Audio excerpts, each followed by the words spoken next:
And she says they took everyone and then asked questions later.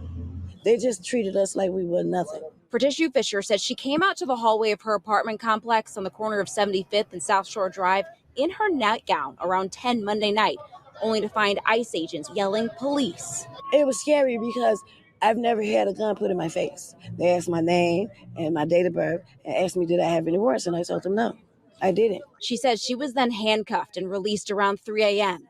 Fisher says she was told if anyone had any kind of warrant out for them, even if it was unrelated to immigration, they would not be released. Citizen-At video shows the chaotic scene overnight. Neighbors tell us there were dozens of ICE agents. Come around the corner, because they was bringing the kids out too, had them zip tied to each other. That's all I kept asking. Where's the morality? Where's the human? One of them literally laughed. He was standing right here. He said, them kids. All right, so let me help you out with this one, okay? Since you don't get it. I literally live around the corner from where that happened at, okay? And not all black people were detained. It was just a couple of black folks in a building that nobody was supposed to be in. Yeah, they didn't tell you that narrative, that nobody was supposed to be in that building. Nobody. Also, that's a building full of clucks. You do know what clucks is, right? Also, the Venezuelans went through that building and took over the whole building. Not forcefully, but they just started moving in apartments they ain't had no business moving into. Also, it's a lot of Venezuelans that look black. You know, like Cubans and Dominicans.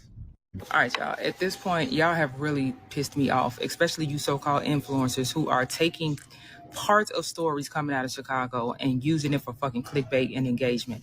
Now, I have been urging my people here to pause so that they can process things. Y'all talking about them coming down on that building out south. Whole time, that building used to be predominantly black. That building was predominantly Venezuelans, okay?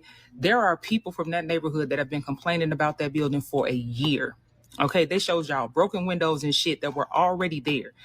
These are the things that y'all have to stop doing. And this is why I keep telling people here in the city, particularly black people, pause so you can process. If y'all start responding to shit out of emotion, then you don't know what the fucking play is because you haven't had time to actually think. What people are doing are trying to get a rise out of black Chicagoans, okay? What's up, y'all? Gerald here, creator of Gospel Chops and your host for this YouTube channel, back with another video. Now, y'all, if you've been following Chicago politics or this channel as I've covered it for some time, you know that Donald Trump was recently denied the ability to move the National Guard into Chicago or into the state of Illinois by Governor Pritzker, who would have had to give him permission to go in there and clean up that mess that is Chicago. Well, even though the taxpaying citizens of that city are requesting it and begging for it, your governor is not on the side of the people, clearly, and Donald Trump was denied that access. However, if you know like I know, you knew Donald Trump wasn't going to take no for an answer, and what did he do? Well, he's in the midst of surging ICE operations, DEA operations, ATF, FBI, all the three-letter agencies are coming down on that city. It's a surge, y'all. Yeah, you wouldn't let him put the National Guard in, but that don't mean he can't surge other agencies. I hope he puts the IRS in there and let them have their way. But people like Brandon Johnson, Governor Pritzker. See what's really going on and who's getting paid off in that city to turn over city assets to illegal aliens. He said in a press conference recently that ICE cannot use the public library parking lot. ICE cannot use the public school parking lot. But we know, because we followed the story, Mayor Johnson, that you've given up city parks, city recreation centers, taking those away from the tax-paying citizens and handed them over to illegal immigrants that shouldn't even be in America, let alone the city of Chicago.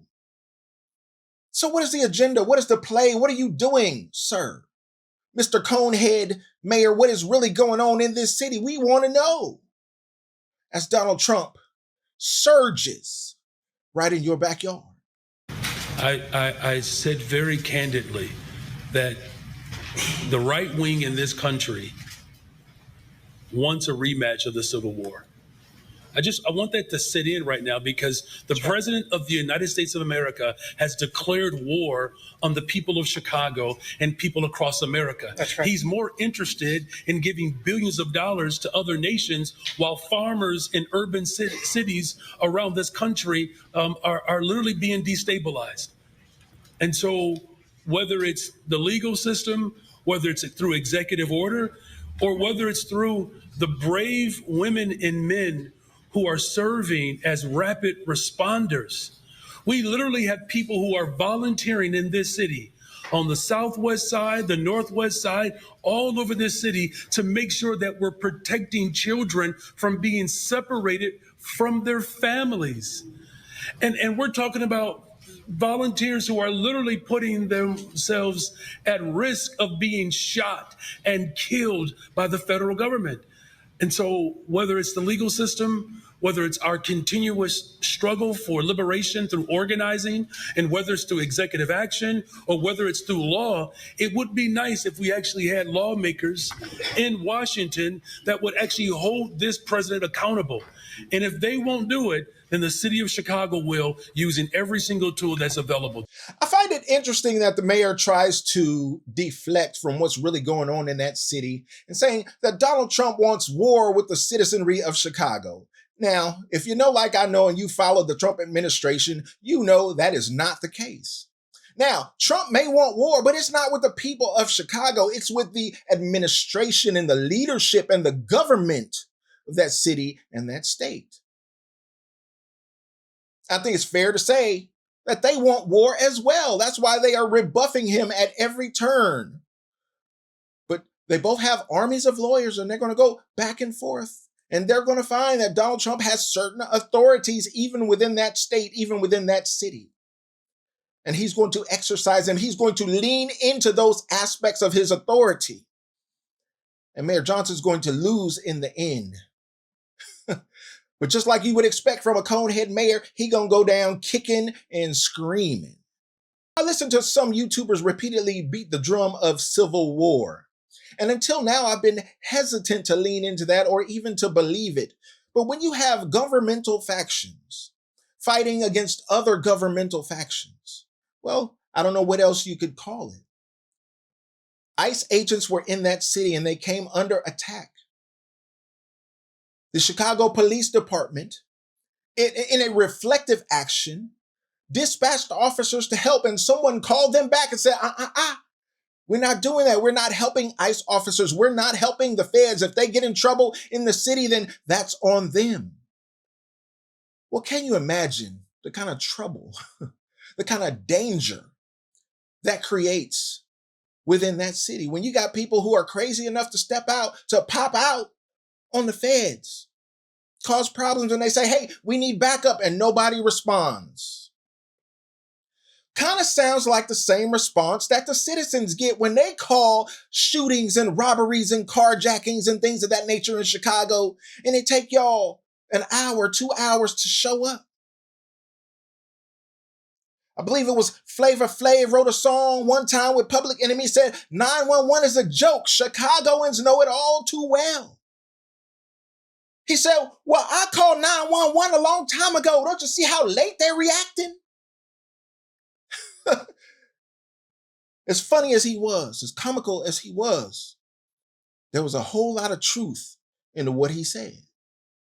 See, I'm pissed off because a lot of people out there are acting like they don't understand what is actually happening in the city of Chicago in regards to the ICE raids. Let me tell you something. Black people, again, are collateral damage in this. And all the black people that are getting mad at ICE and Donald Trump, hold on, you got to get mad at the politicians right here locally, because it was the politicians right here in your city that decided to dump the migrant issue on the black community like they do every single time. When they came across the border and checked asylum, they were able to come over into our city and get incentives like medical care, 6 months free rent, free transportation, free child care. We fed them each and every day.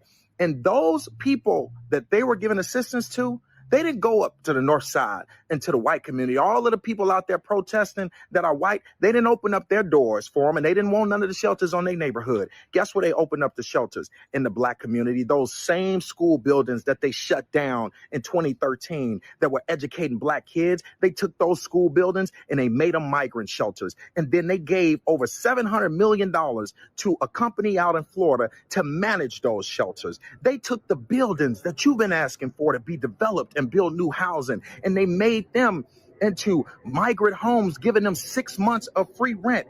They dumped the problem on black community like they do every single time.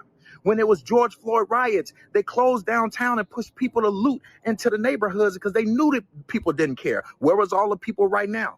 They weren't in our neighborhoods helping us open up back up our businesses. They were not in our neighborhoods helping us clean up. Mayor Johnson, thank you so much for coming. I want to start with the raid because for so long, the American people have felt safe in their homes from a lot of the things that are going around in the streets, whether it's these immigration raids or the Marines in LA or whatever.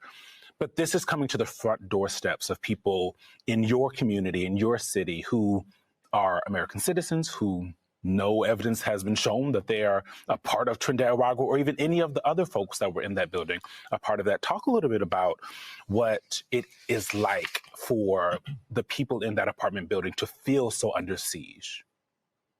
Well, the tensions are certainly high in the city of Chicago. What the president is doing is absolutely dangerous and unconstitutional.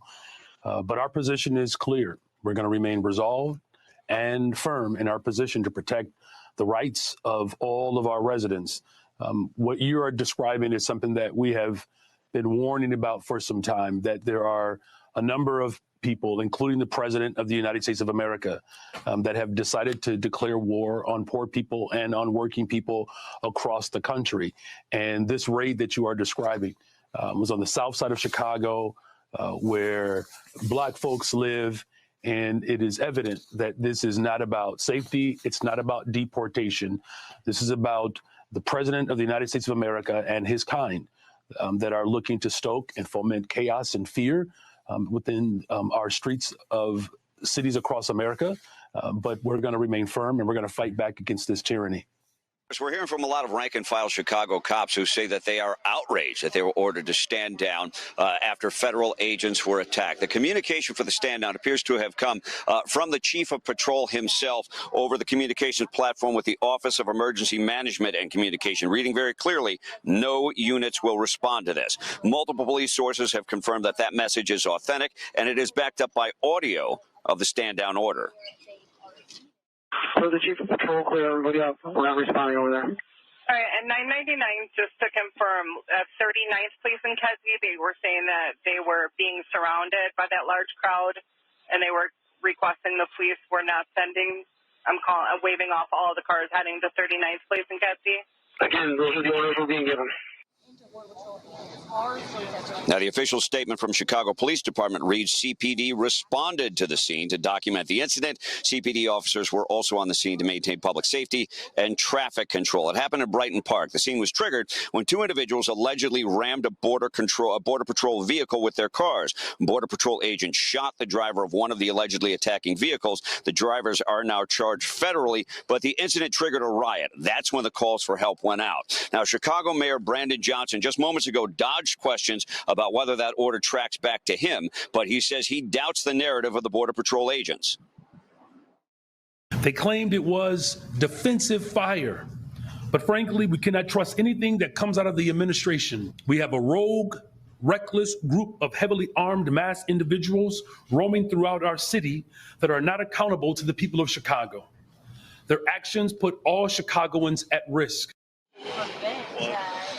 And we knew this was coming, but the Illinois Attorney General has just made it official. The state of Illinois is now suing the Trump administration, claiming that the president is using American soldiers to punish his political enemies. And there you have it, y'all. Chaos is continuing to ensue and coming to a boiling point. Y'all, it's going to boil over in the city of Chicago.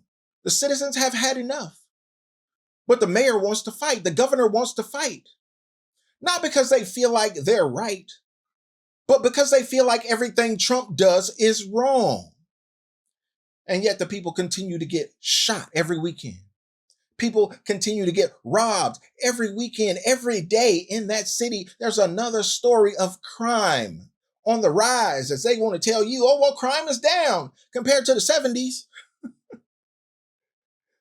And it ain't funny because people have to live these lives and feel like they can't get out, they can't escape, especially when they got a mayor of that city putting the thumb on the scales that's keeping them down.